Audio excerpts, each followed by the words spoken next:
Stitch and Stir. We are live from the Portland Puddletown Knitters Guild. Thank you so much for having us, Puddletown. We are totally honored to be here in a group of beautiful people speaking to you and here with you today. For those of you that aren't familiar with our show, Stitch and Stir is a podcast that Samantha and I host, and we do it every couple of months, and it's really fun, and we talk about knitting, and we have a cocktail.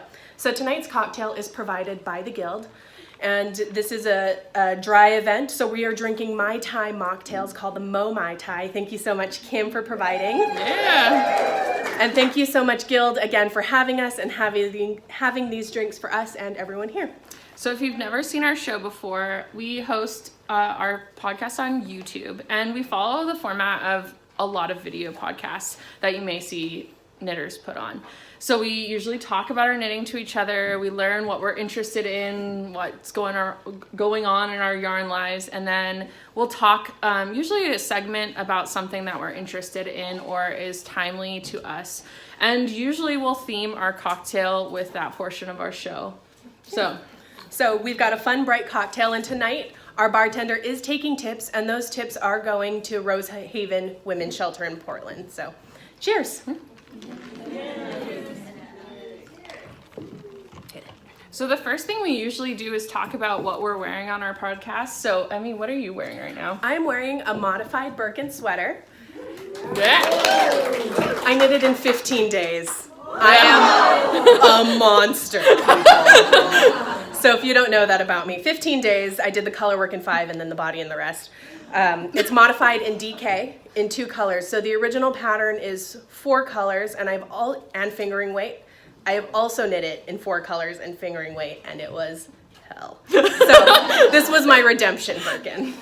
I really like changing patterns to knit them in bigger weight yarn. I mean, like in heavier DK weight yarn. gauge, just knocked it out. I did my Tecumseh and Aran weight, and that was great, and it was a lot faster. Yeah, those easy modification Caitlin Hunter projects that you can just kind of blast through. And I did it so that we could knit along and I could keep up with her because she's so fast. So I was like, I'm keeping pace with you, but I'm knitting an Aran weight. And you did full sleeves too, and I think you Yeah. And that comes up. What are you wearing? So I'm wearing my barn door shawl, and this is my own design. So it's cables and DK weight yarn. It's from Ranching Tradition Fibers, they're from Montana, and I worked with them to create this shawl for their new yarn, Tobacco Root Valley. And it is really nice and squishy and just like a really good DK weight cable-y shawl. So I'm gonna have it on the table so you can check it out. The pattern came out in late January. So I was excited to work with them. And Samantha's other patterns are up there as well. So after the program, make sure you go and check them out. And there's one that's not out yet, but will be out soon. Yeah. It's very exciting. Yeah. So the next thing, I want to ask you what you're knitting right now, because I actually haven't seen this project that she brought with her. And I'm sure you're going to finish it in like 2 weeks. So I started it 2 nights ago. So I'm knitting the Portage cardigan. I was inspired by Jen, who's knitting one as well, or probably finished by now. Almost finished. Woo! Yeah. It's a cardigan raglan with a honeycomb cable in the back. And I learned a really great cable trick I don't have a good relationship with cables. They've always just given me a really hard time and been unfun, but this is just a 1x1 cable. I didn't know that was what a honeycomb cable was. Are you knitting the same thing? Yeah. That's amazing. Yeah, show it off. Yeah. Isn't that beautiful, Robin's egg? Yours is like the baby of that one. Yeah, it's gonna grow up to be. Yes. So in cables, normally you switch your stitch, but I learned a cool trick. So a right-leaning cable, knit 2 together, and then knit the back, and then slide them both off the needle. And for the left, reorient them knitways, knit the back one, and then knit 2 together from the front. Yeah. I'm gonna have to film you doing that. Yeah. Because that's a good trick. It was a game changer, and it has repaired my relationship with cables. And what are you currently knitting? I've got a shawl, and it's on the cable and on the needles, and it's big right now, so it's a little hard to see. So flip it over. But it's a top-down triangle, so it's upside down right now. and it's just got some really nice cables and eyelet lace. And bubbles. Yep, and I'm hoping that I'll have this pattern finished by the end of April. And that is Samantha Knits on Ravelry. Yeah. So we usually start our podcast by talking about what we're wearing and what we're knitting. And the reason we started our podcast was really about sharing our knits with each other and with just like the world and community and becoming more connected online. I was a huge fan and watcher of podcasts before we started this show. I think I had been watching YouTube podcasts for probably like 4 years and always secretly hoping that one day I would get up the courage to make one myself. But I never really had the guts to go for it on my own. And the thought of kind of sitting in a room talking into a camera on my own was terrifying and really weird. And Emmy talked to me a little over a year ago and said, hey, we should start a podcast. Like, that has been my desire to do that for such a long time. Yeah, I wasn't familiar with video podcasts at all. I knew they existed. I have a really short attention span, and some of the podcasts out there are like 2 hours long. I knew that was not happening, but I also knew that I could talk about knitting with Samantha for hours. And if we can do it, people can listen to us do it. But it has been really fun to do our show. We've done it for a year. Getting 2 people together to film is a little more challenging than just one person. So we film, it's probably like quarterly or bi-monthly. We've also both have full-time jobs and part-time jobs at local yarn stores. Yeah. So this is our third gig. So yeah. But it's really fun. It's fun. And I think our goal for the next year is to make more time for it. Mm-hmm. Last year was also crazy. You bought a house. I probably moved. But it was fun. Yeah. Oh no, I moved twice. That was right. So if you watch all our old episodes, they're like all in different locations. That's right. So the one thing that's really cool about podcasting and doing video podcasting is just the creative aspects behind it, and then the just the people part too. And I definitely, I have skills in doing the video editing and the photography and the graphic design, and I edited our podcast, but without Emmy and doing networking, which she's awesome at, I'm okay with people, but she's really, really good. And so I couldn't do it without her, but that's great. And part of that is this past week was Rose City Yarn Crawl, which was our first podcast topic. Mm-hmm. And so a big part of that is meeting people, and I got to see a lot of you out there, again, at our local yarn store, and I crawled this year for the first time in 2 years, and I went to all 10 stores. Yay! It doesn't count because I didn't win, so. And this was my first year working the Rose City Yarn Crawl at the local yarn store I work at, and it was a totally new experience for me and amazing because I got to talk to so many more people. I think I was I'm kind of an ambivert, which is the extrovert and introvert put together, if that's a real thing even. But I get really shy if I have to approach people, but if I'm on and know that I'm getting paid to sell yarn, don't talk to people, I really enjoy it, and I like talking to people. So I got to meet so many people. I met people who 2 women who were friends and not from Portland, and they decided to fly into Portland to meet each other here for their friends weekend. One from Pittsburgh, and I met women from Canada who came in, and it was just, I was like, oh, Portland, we're famous. Yeah. So we have a great crawl, and I hope that everyone was able to participate, at least part of it. Yeah. Do you feel like you saved money this year? I did, yeah. I bought 1 skein of yarn. That's insane. I know. Well, I buy a lot while I work regularly, but I got 1 skein of Moon Sisters yarn from the Farmer's Daughter fiber from our trunk show, which is with it's like copper stellina in it, and it was really pretty, and I looked at it for a few days and then was like, oh, it's got to come home with me. Yeah. So the trunk shows are really awesome, and as crawling for the first time in 2 years, it was really fun to go and see trunk shows and special things. And again, our local shops really work hard to put these together and to coordinate these crawls and make them fun for everyone. Yeah. It's really awesome.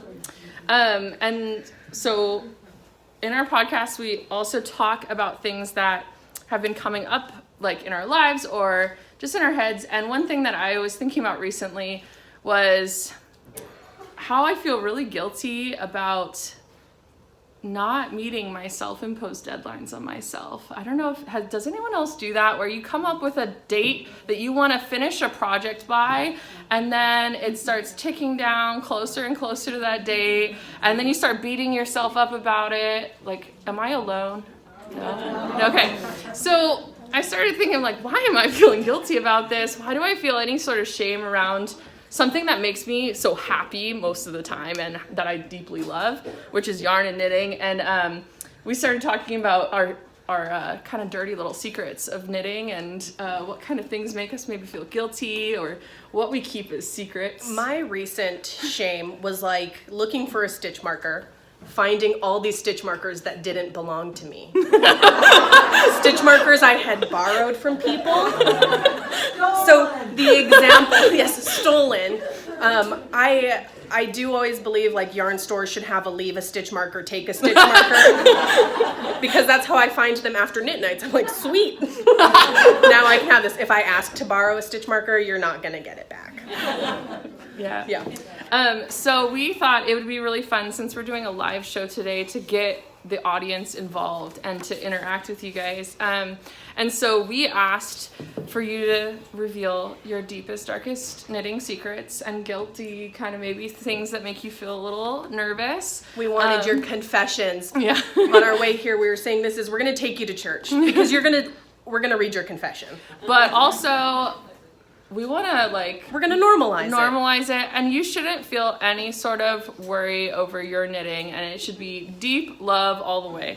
So we did also ask online, so we got a few anonymous ones that we're going to read a couple of those. They're going to remain anonymous. If you filled out a pink slip tonight, those will not be so anonymous. And again, they're anonymous as far as I know who they are, so I'll try not to make deep eye contact. I just knit through lace mistakes. That's me too. That'll block out. We can all do that. Oh, sorry, Michelle can't do that. The lace shawl designer says no. That's where you just hide, tuck it in. Yeah, just shawl pin. That's exactly what shawl pins are for. Yeah, enamel pins, you know. Okay. I don't know the right way to weave in ends. There is no right way. If you can't see it, I was it's woven say, in. If you can't see it, it's good. Okay, we agree. I don't like gift knitting, but if I'm not 100% happy with my make, I gift it. Yeah. It's good. Yeah. I think that resonates with people who want to give things to people that aren't necessarily knit worthy. Those are the knits those people get.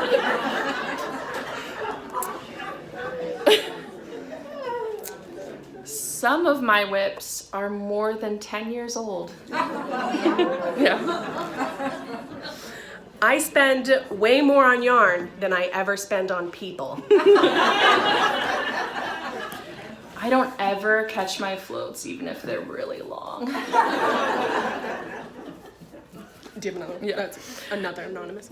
I've been knitting for over 10 years, and it took me 9 years to realize I was twisting all of my purl stitches. That is a rough one. Yeah. That's the anonymous one. So if you're here tonight, I'm sorry it took you 9 years. But I'm also, glad it's fixed. I mean, if you were happy with your projects, it's one of those design elements.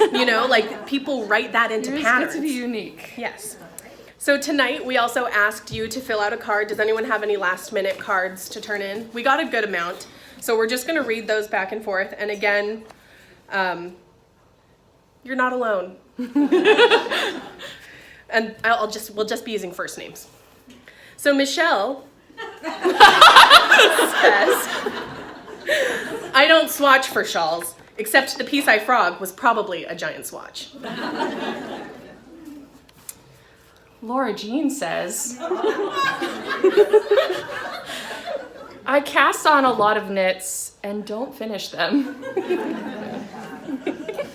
This is a good one from Lori. I've gone to IKEA and sat in their living rooms before while knitting. And I've dropped stitch markers in their sofas. And I've left without buying anything.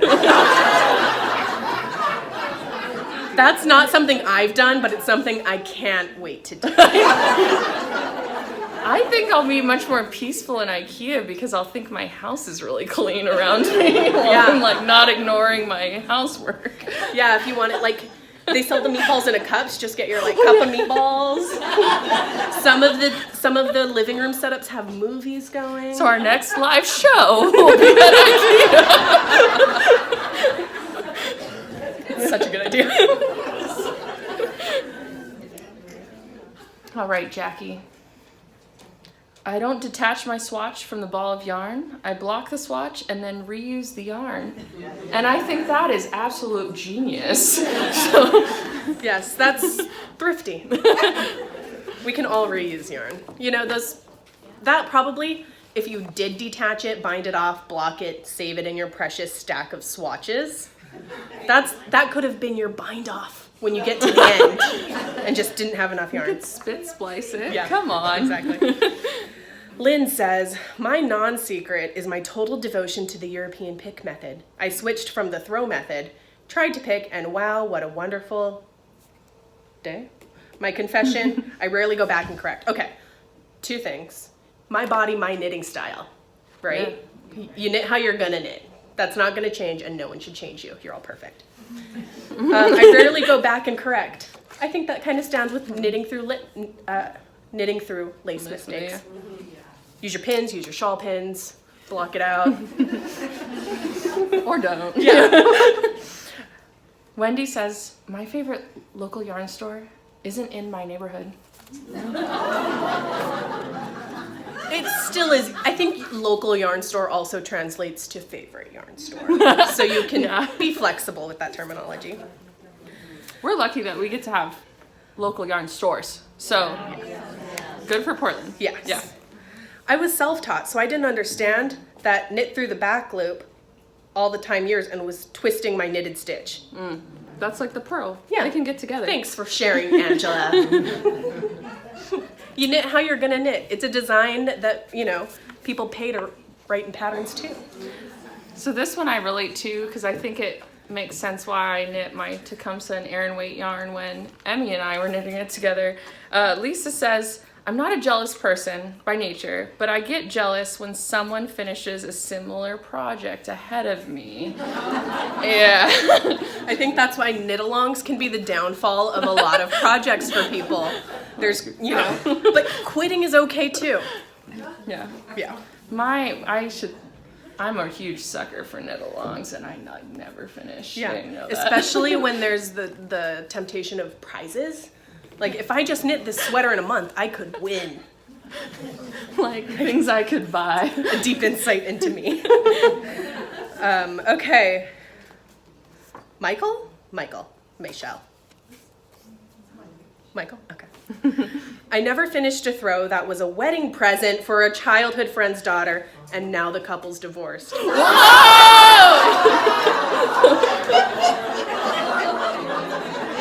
It's not the knitting's fault. It's not your fault that they're divorced, but it might have been what could have kept them together. Or it just would have been a painful part of, like, the divorce separation process. Yeah, how do you... Like, what if they cut it? Like, you only get half. No longer knit. Yeah. No one cuts things in half. In the Bible. All right. Susan says, I'm kind of snobbish about how great continental knitting is, but I'm working on it. My body, my method. I'm going to make that a poster. You can't force your style of knitting on me. Yeah, but then you can do... I can do like both. Two-handed. Whatever. Yeah. Again, you're all perfect. You can do whatever you want. I knitted my mother-in-law fingerless gloves for Christmas. I was secretly happy when they got lost in the mail. I really am a bad daughter-in-law, Michelle. You can tell your other secret now, too, about not knitting for people. Oh, yeah. I don't knit for other people. That's not a secret. I'm the most knit-worthy person in my life. My wife is here. She has a hat. Amy says, I actually kind of love ripping out my knitting, and I do it fairly often. I find it extremely therapeutic. That's a processed knitter. We talk about process knitting versus product knitting a lot. I'm trying to be Product knitters want to see a finished product. I am a product knitter, knitting a sweater in 15 days. Process knitters want to feel the yarn.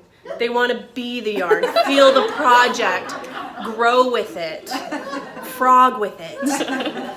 Good for you, Amy. All right, Lori, this is kind of also a tip more than it is a confession. I turn my socks inside out and close the toes with 3-needle bind off rather than Kitchener. Yeah, it's just 8 stitches on your toe. You're not gonna feel that. Go, Lori. You do you. Yeah.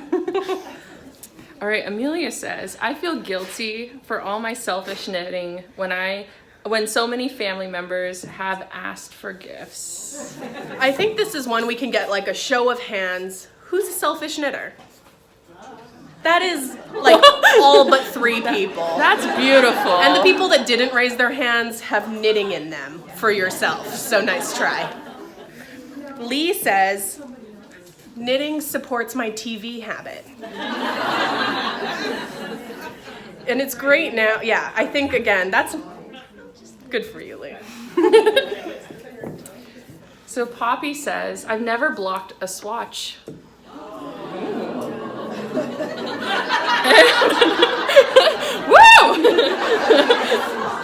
I don't block swatches. And that's why I only knit hats and shawls. Poppy also says, I also kind of hate knitting in public because people ask what you're making, and if it doesn't already look like a thing, I'm embarrassed. We talked about this one for a while because when people don't understand how raglan sweaters work, you have to like start at, this is the construction of garments. And so I get that. It's always strange, like when I have just the little tiny tops of the shoulders and people are like, that's a sweater? Are you knitting for a baby? Cool. Yeah. No, it'll fit me, I promise. I'm really, really good at starting sweaters, says Peg. I have 3 in my stash that just need sleeves, or just the shoulders. I can't ever figure out how to do this X times while doing that Y times. That is hard when patterns have you do certain things at the same time. And it's okay for those projects. Sorry, not to be making direct eye contact with the confetti again. It's okay for those projects to hibernate a little bit till you're ready. Let it mature. Mature. It's a nice bottle of wine. Yeah. All right, this one's anonymous. I'm a really awful knitter. I just really like buying the yarn. But it's so pretty. This isn't a confession. I think this is just straight who we are as people here tonight. I knit too much. But what is too much? I don't know. This one's from Eden. I hate pinning to block. I use 2 methods, a wash and snap method. That reminds me of like the bend and snap. Well, that's pretty good. Like snap. Yeah, like, and then a garment steamer, which is also brilliant. Garment steamer's good. Very good. And then our last one is from Laura, and it's, I never swatch for anything. Yeah. There's a lot of incredulousness happening about that one. And I think we've all swatched beautifully, and we've all had swatches that lie. Because a 4-inch swatch feels different when there's 2 pounds of sweater hanging from it. So you know what works for you, Laura. That's great. Yeah. So, as a reward for you bearing all your deep dark secrets tonight, we have some prizes and gifts for you, but you still have to work for them a little bit. So we're gonna be playing a little game show with you tonight. If you've ever watched the show Let's Make a Deal, this is very similar to the end of that show, where we're gonna say an item, and if you have that in your knitting bag tonight, and you are very quick to raise your hand and show us the item. You don't have to give it to us. It's okay. Maybe, unless it's the flask. There's no flask. Oh yeah. If it's a stitch markers, Emmy might steal it anyways. Yeah. But we'll have a little prize from the both of us for you. So some of these items are hand knit items, so we might ask if you are willing and can squeeze out of your row to come show it off. And if you do walk this way so as not to hit cords, or if you're on that side, come all the way around. And come show it off and you'll see yourself on YouTube. Yes. Yeah. We know we posted the list, so some of you may be familiar with what we are going to be asking for, but you can only win once. Be real. So we're gonna do a quick practice run, and the light of my life, Christine, is gonna be handing out the prizes. Woo. We made them. So in 5 years, when our podcast turns into a book, turns into a movie, you can sell them for... It's gonna be such a niche movie. Blockbuster hits. They exist. Yarn movies exist. Okay, here's our test one. Gimme, gimme a pencil. Woo! Oh, see, there we go. So in this hypothetical, oh no, I guess, okay, we've started.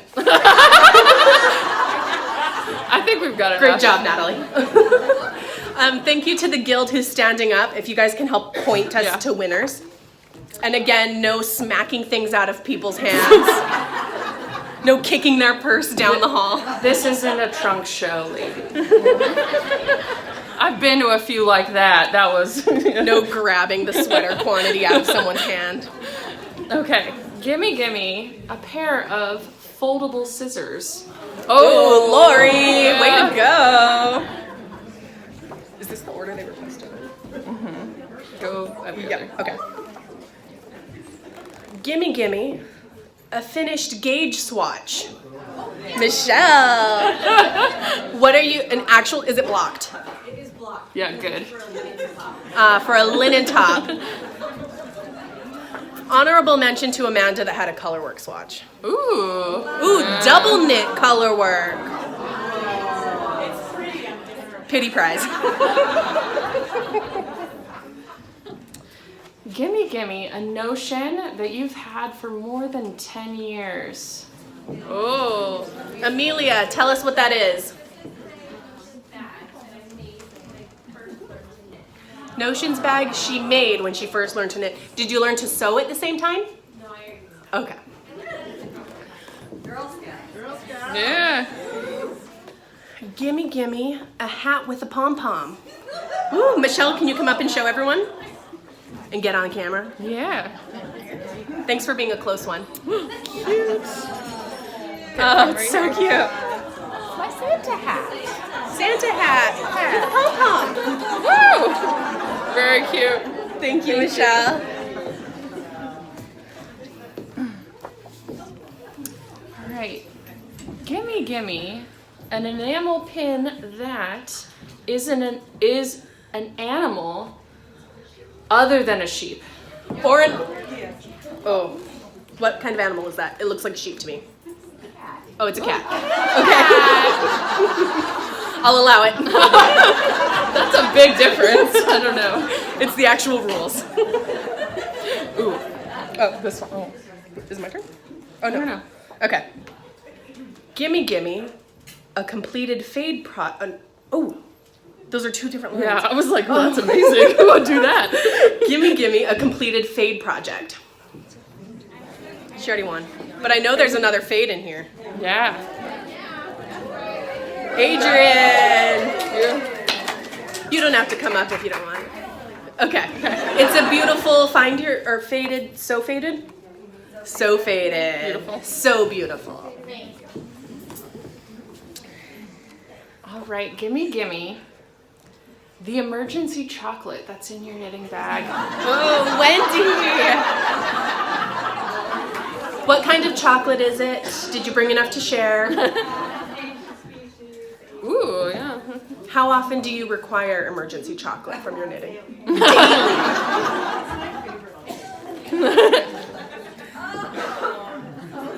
No bribing.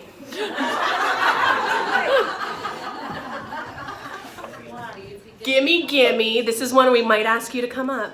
A knit that you were gifted. Judy, if you could please. Tell us what it is, who gifted it.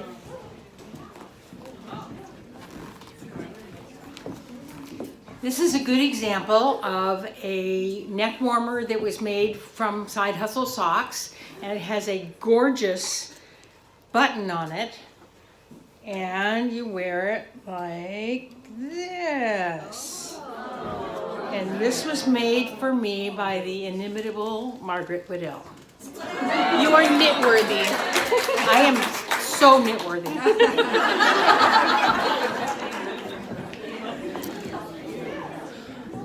All right, next up, gimme a retractable measuring tape.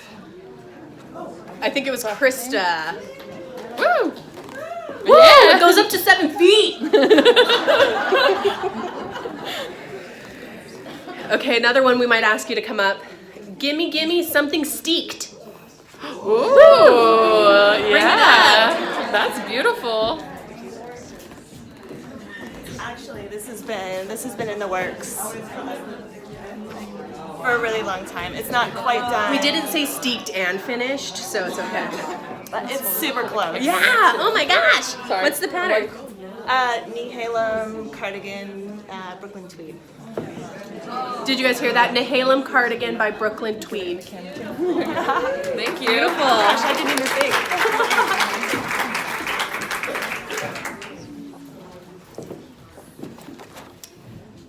All right, gimme knitting related jewelry.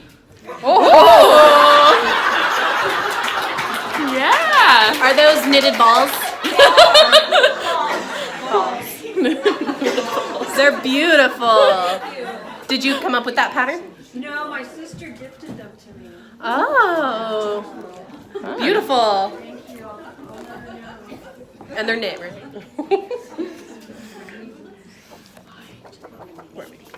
Gimme a project that used intarsia. Oh, you're wearing intarsia? Yeah. It's not an obsolete technique. Oh, I didn't know. I love intarsia too. Ooh, come on. Beautiful. You might be a little short. It's down there. We're giant. Interweave years ago. Oh, beautiful. Back in the intarsia heyday, interweave.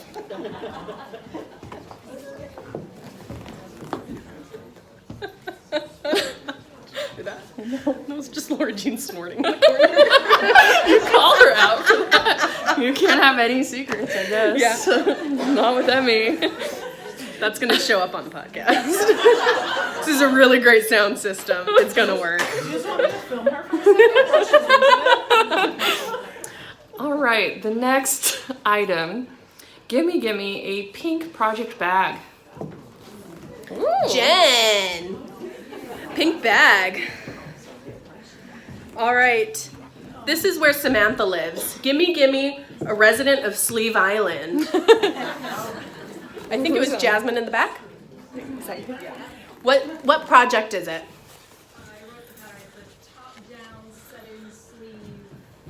Ooh. Ooh, Yeah. beautiful.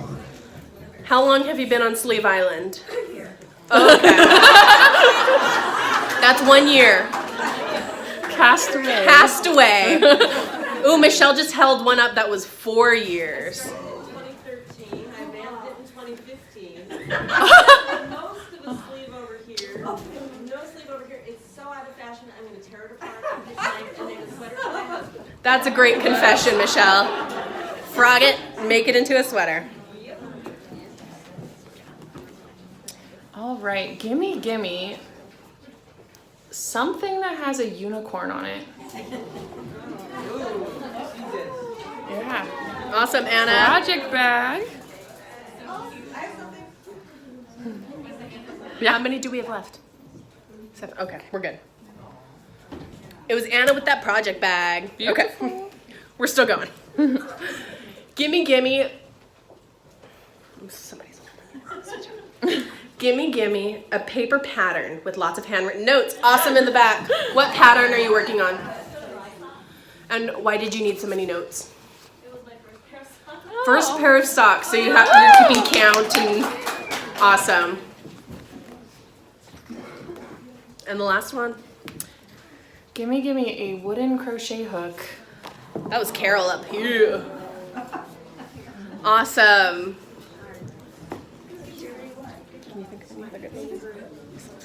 Ooh. We're gonna come up with ones that are on the top of our head right now. Because we have a few extra Because we have a few more gifts. prizes, and I think some of you were too well prepared for this because you were kind and posted the item list on social media. Gimme a project that has baubles on it. My babe. Stumped ya!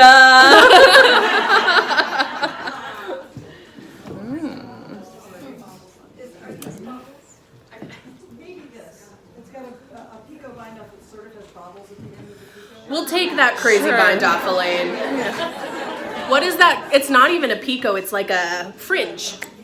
But like knitted on fringe. Yeah. We'll take it.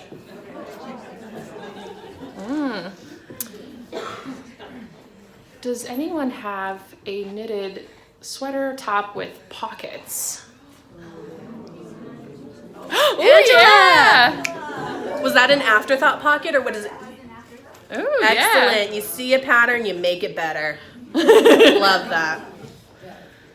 All right. Gimme a new member tonight. Did anyone sign up for Puddletown tonight? Yes, welcome. There was a few, but only one winner. Down to two, Chris? I don't know. Gimme someone who forgot their stitch markers tonight. Eden?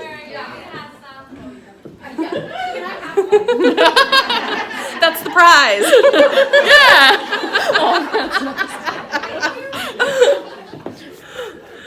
I can't think of any others.